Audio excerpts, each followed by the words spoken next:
Les naturels.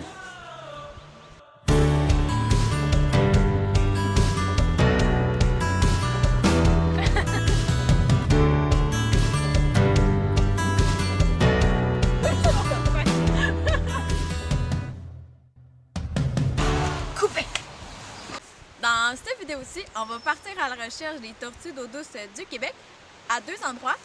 Dans la rivière Yamaska, derrière moi ici à Brigham, et au marais de la rivière aux Cerises à Magog. Et on va vous donner des petits trucs pour savoir où les observer, comment les identifier et comment faire une observation sur iNaturalis.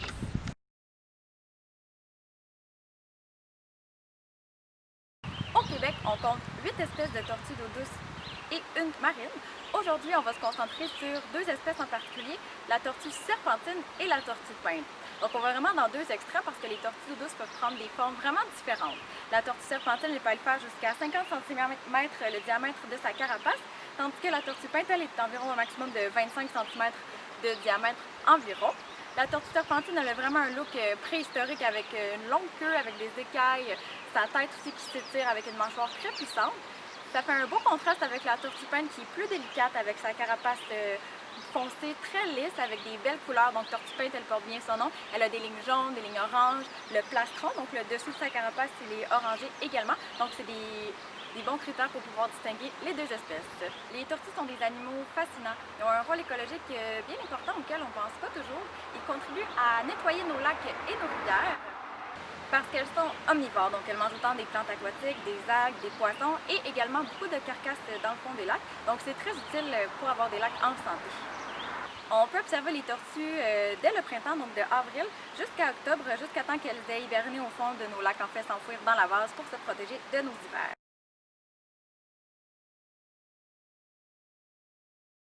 Des tortues d'eau douce. Le nom le dit, en fait, tortue d'eau douce, elle a besoin d'une certaine étendue d'eau pour vivre. Ça va chercher ses ressources dans l'eau, sa nourriture. Et ça a besoin aussi d'autres habitats naturels. Donc, autant la terre ferme pour pondre ses œufs que justement les étangs là, pour se reproduire et vivre les autres étapes de développement du cycle de vie. Donc, on est chanceux aujourd'hui. On en a plusieurs ce matin. On va espérer vous les montrer plus en détail.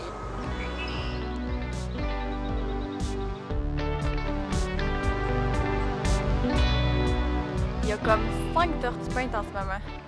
Ils sont quand même bien camouflés. On va essayer d'aller les voir de plus près.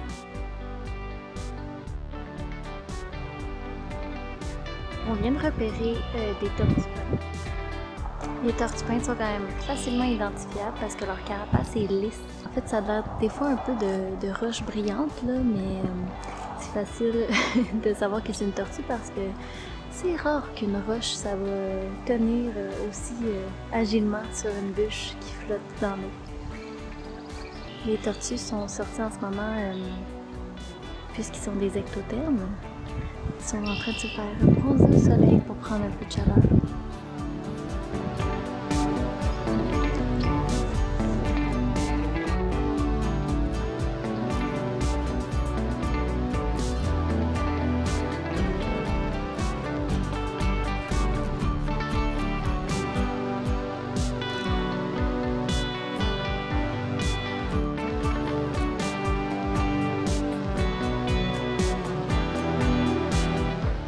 Tortue! Alors, ici, on pourrait croire qu'on a une roche, mais lorsqu'on regarde attentivement et qu'on essaie de s'approcher, on se rend compte que c'est en fait une carapace de tortue. Pour cette grosseur-là, c'est probablement la tortue serpentine. On va essayer de s'approcher. Ici, on voit les sillons de déplacement de la tortue dans le fond du lac. Ça peut être des indices.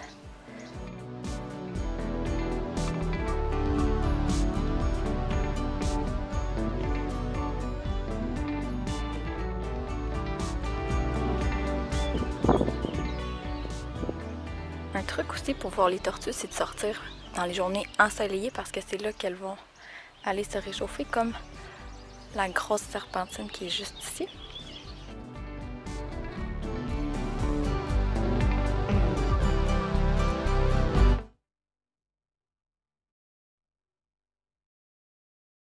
Au Québec, les tortues sont protégées protégées en vertu de la loi sur la conservation et la mise en valeur de la faune. Donc, c'est interdit de les capturer, de les piéger, de les vendre en animalerie aussi. Et au Canada, la tortue peigne et la tortue serpentine ont un statut préoccupant en vertu de la loi sur les espèces en péril. Donc, ça veut dire qu'il y a des plans de gestion qui sont faits pour assurer un rétablissement de l'espèce. Donc, il y a une certaine précarité à ces espèces-là de tortues. Donc, il y a différentes menaces qui pèsent sur les tortues, notamment la perte d'habitat et les milieux humides. Donc, autant la pollution des cours d'eau que la destruction des habitats aussi. La fragmentation de leur territoire. Donc, elles ont besoin d'un grand territoire pour vivre, comme on disait tout à l'heure, avec l'eau douce et la terre ferme. Donc, quand le territoire est fragmenté, on augmente les chances de mortalité de l'espèce. Il y a également la mortalité routière, qui est une autre menace très grave pour les tortues.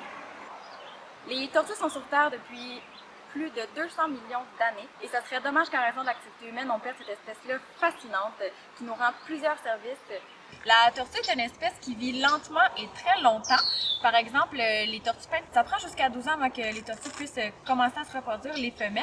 Donc, ça prend beaucoup de temps à ce que les adultes viennent à maturité, donc il faut les conserver longtemps. En fait, les tortues vont pondre dans des endroits qui sont plutôt de gravier ou de roches pour enterrer leurs œufs. Et on retrouve ces habitats-là en bordure de route souvent. Donc, lorsqu'on est proche de milieux humides, de petits étangs, il faut faire attention pour les tortues. Donc, pour les observer, on ralentit lors des milieux humides, on ouvre les yeux et c'est bien important de ne jamais déranger une tortue qui est en train de pondre.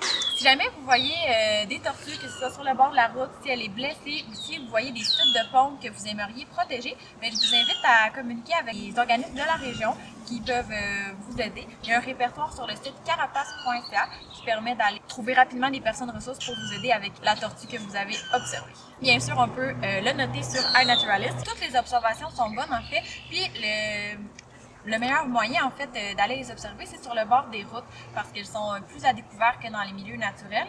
Et on peut noter que la tortue soit vivante ou morte malheureusement parce que les accidents de la route sont comptés et c'est très important pour les scientifiques en fait d'avoir ces données-là pour faire le suivi des espèces, des populations, si on peut identifier si c'est un mâle ou une femelle ou eux vont pouvoir le faire à partir des photos. Donc plusieurs photos de plusieurs angles tout en étant sécuritaire pour soi également.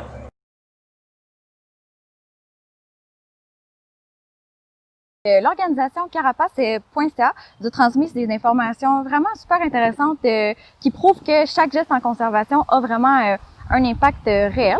Donc, depuis 2017, c'est 4200 tortues qui ont été signalées au carapace.ca avec l'aide de 2500 biologistes en herbe, donc vous à la maison.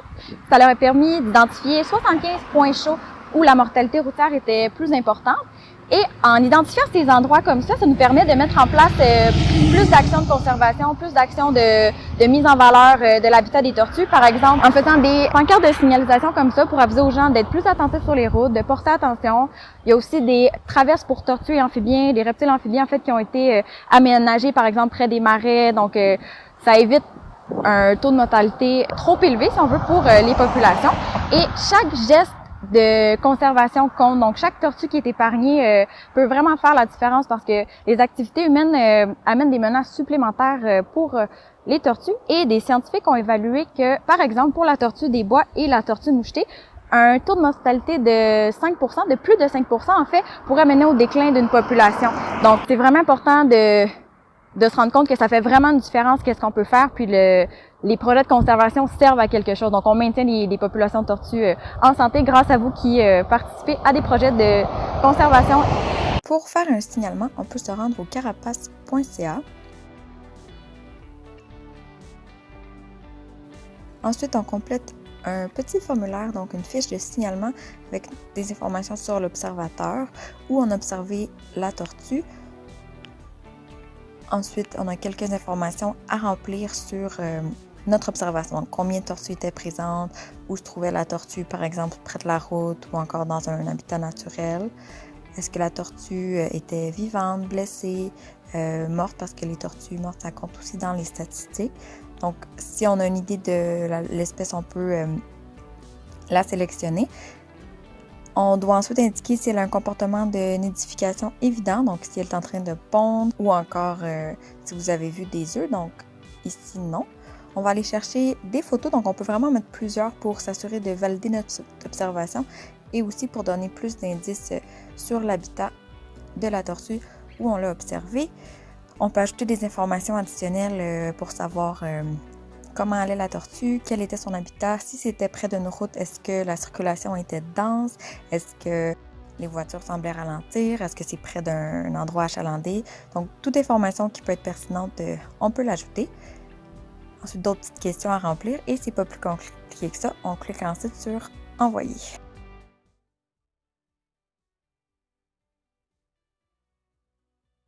On peut aussi ajouter des observations dans le projet Aidons les tortues ou Help the Turtle de la Fédération canadienne de la faune.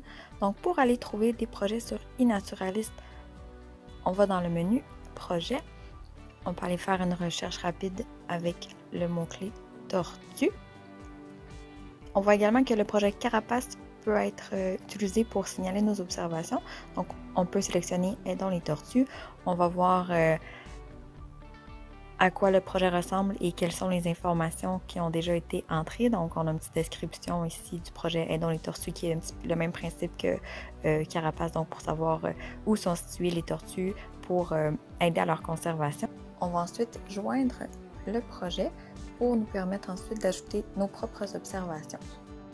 Ensuite de ça, pour faire une observation dans un projet, on retourne à notre fiche initiale. On va faire une observation. On va choisir une image. Donc, on va aller voir ici, ça nous propose la tortue peinte. On sélectionne. On ajoute les différentes informations. Et ensuite, on va l'ajouter au projet Aidons les tortues. Et là, on a d'autres informations qui viennent s'ajouter qu'on peut répondre. Donc là, notre projet, il est sélectionné. Et on va aller compléter notre observation ensuite, comme d'habitude.